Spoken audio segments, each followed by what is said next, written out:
Hi, I'm Mark from L&M Small Engine. Today we're working on a Husqvarna rider. It's a YTH 24V48. That means a 24 horsepower and 48-inch cut. The reason the customer brought it in for the past couple of years, every time they've been wanting to mow, they use one of these booster packs to start up. I guess it's been on for a couple of years now, but 2 years ago they said the clutch would pop in and out every now and then. Last year, it progressively got worse. And I said, well, it sounds like some kind of a charging problem or something. So I said, well, go ahead and bring it in this year. So they brought it in, and I popped the hood open, and it's the original battery. It was made in September. It says it's stamped right here, September 15. And if you look on the valve cover on the motor on the code, it's a 15 too. So that's the original battery. So uh, this thing here has a electric PTO clutch on it, and a lot of riders have that handle right here where you on the Husqvarna has a handle to engage the blades. If you had something like that, it really wouldn't. Eventually it's going to burn something up, but it's not going to have an effect like what it's doing now with the dead battery. The charging system on the engine. This thing here is a Briggs and Stratton 2-cylinder. It's constantly charging the battery, and they said every now and then they smell like plastic burning or something when they shut it off. Well, it's probably because the charging system just constantly charging, and it's going to end up burning up the alternator or voltage regulator, both, and it's going to end up ruining the clutch. So we're going to put a new battery in here, test it, make sure the charging system's good and everything. So hope you enjoy the video. See, there's the battery there. That's the original battery that one these lawnmowers came out with. But I've never seen a lawnmower battery been used for 10 years. It's April 2025 now. That's just crazy. I've never seen a battery that long in a lawnmower and they're still using it. I already unhooked the cables, so popped it out. I'm just hoping that the alternator or something's not burned out in the motor, but we'll put a new battery in. But if you have a lawnmower that don't have electric PTO clutch on it and stuff, you can get by, I suppose, doing something like that. It'll take a long time to burn something up because the only time you're using the batteries is to start the motor. But when you have electric clutch, you're constantly using power. Around this part of the country where it gets so cold in the wintertime, the average life of a lawnmower battery around here is, 2, 3, and possibly maybe 4 years unless the battery don't freeze. But having a battery that's 10 years old, that's just crazy. Okay, I'm not going to put that protective thing over the positive till we do some testing here. Okay, there's a couple different ways you can test this once we get it running. You can use one of these here after it gets running on these battery load testers. When it's running over here on the far right, there's like a little red zone and a green zone and a red zone. That's for charging right there. Usually you want the needle in that green section like 13, 13.6 to 15 is what you're shooting for in the charging system. Or you can use one of these little meters. You can get these pretty much anywhere. They really don't cost that much.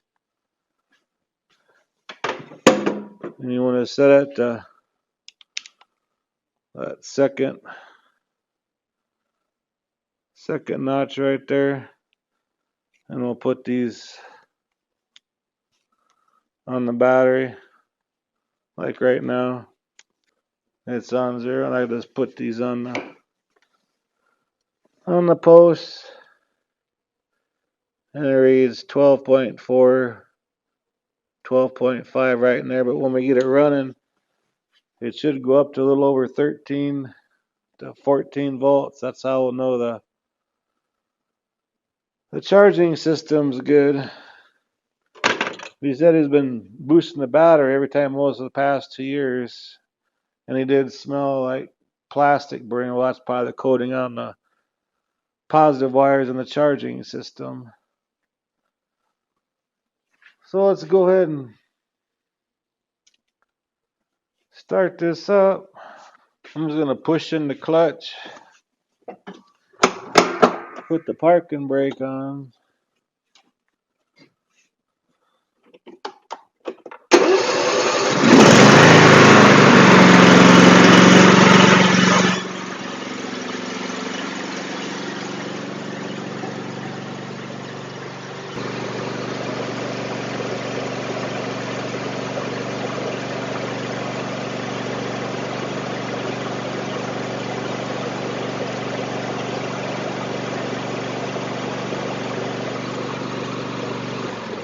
See, it was at 13 volts. Now it's going back down to keep on dropping like 12.5. But the charging system's working on that.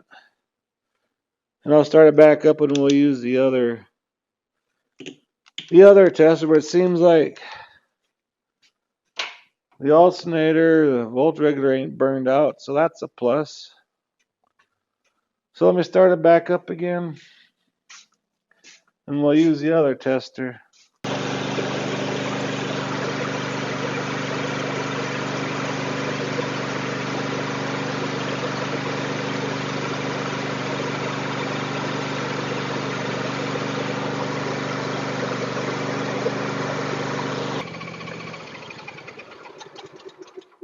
See, on that one there, it's not climbing like it's supposed to.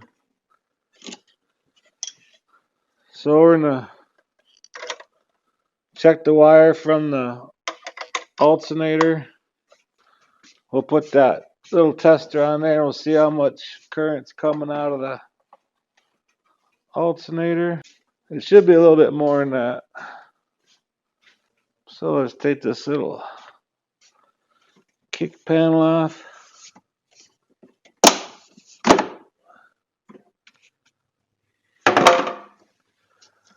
And here's our wires coming in.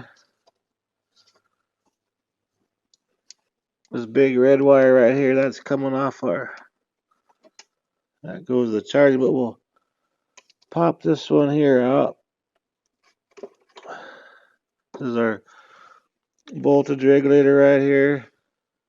This one here, this is the wire, this is red wire here, this is that red wire there. Because it's hooked up to the battery. These two yellow wires.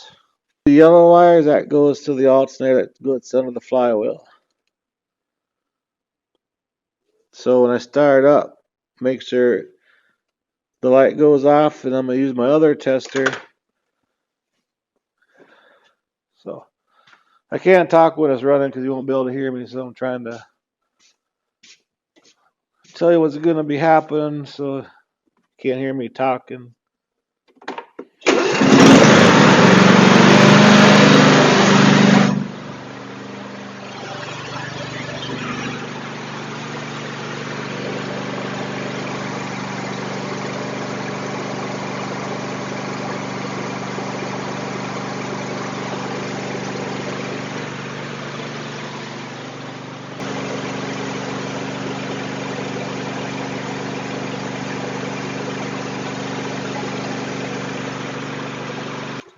It's barely doing 12 volts. It was like 11.4 to 11.6. So my next step is I'm going to take the cover off the motor. One side, let me grab an alternator here. It's the one with the double yellow wires. This is the kind of alternator that's in this one here. Exactly like it. So I'm going to pop the top off. all them, well, not all them years, but them couple years, constantly having this alternator charging just to keep the PTO running. You know, could have did something with that copper wire on there. So I'm gonna go ahead and pop the top off and stuff and do some checking. Be right back. Okay, I went to the office and did some research on this alternator. This is a 20 amp alternator, and one side's burned out, so there's only power coming out of one of these. So I ordered a new one. It's going to be 3 to 6 weeks to get. I called the customer. I said I had a used one, and they told me, well, since you put a new battery in there, we'll run this one till we get the new one. So when I do get the new one, I'll probably show a video on how to change this. It's real simple. You just have to pull the flywheel out and everything. But if your battery is getting bad and you have electric PTO, I suggest you get a new battery. It's a lot cheaper than replacing the charging system on the engine. So anyways, hope this video helps you out. Appreciate you watching. If you like my videos, please press the like button and please subscribe. Anyway, you guys have a good afternoon.